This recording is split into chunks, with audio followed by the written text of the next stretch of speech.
अर्थातच awareness drive आणि digital अरेस्टच्या बाबतीमध्ये विशेषतः केंद्र सरकारच्या मार्फत देखील विशेष प्रयत्न करण्यात आले। आपल्याला माहिती असेल की कोविडच्या नंतर आपल्या कॉलर ट्यूनवरती देखील डिजिटल अरेस्टची माहिती ही केंद्र सरकारच्या मार्फत ही कॉलर ट्यूनवरती प्रत्येक भारतामधल्या प्रत्येक नागरिकाच्या वरती ही दिली जात होती।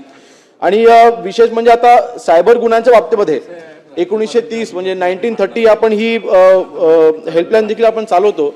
परंतु नक्कीच डिजिटल अरेस्टच्या बाबतीमध्ये आपण एक मोडस ऑपरेंडी पाहतोय, त्यामध्ये जे वयोवृद्ध आहेत त्यांना टार्गेट केलं जातंय।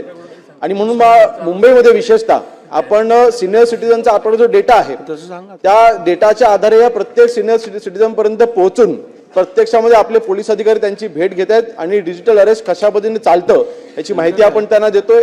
स्कूल असतील, कॉलेजेस असतील किंवा सार्वजनिक ठिकाणे असतील, ह्या ठिकाणी आपण तिथे सेमिनार्स आपण भरवतोय।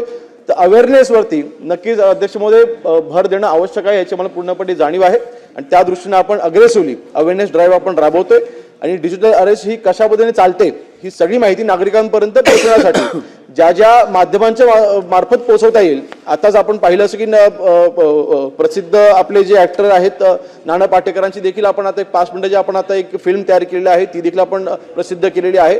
तर अशा पद्धतीने वेगवेगळ्या माध्यमातून सोशल मीडिया असल्या आणि मीडियाच्या माध्यमातून आपण अवेअरनेस ड्राईव्ह आपण करतोय।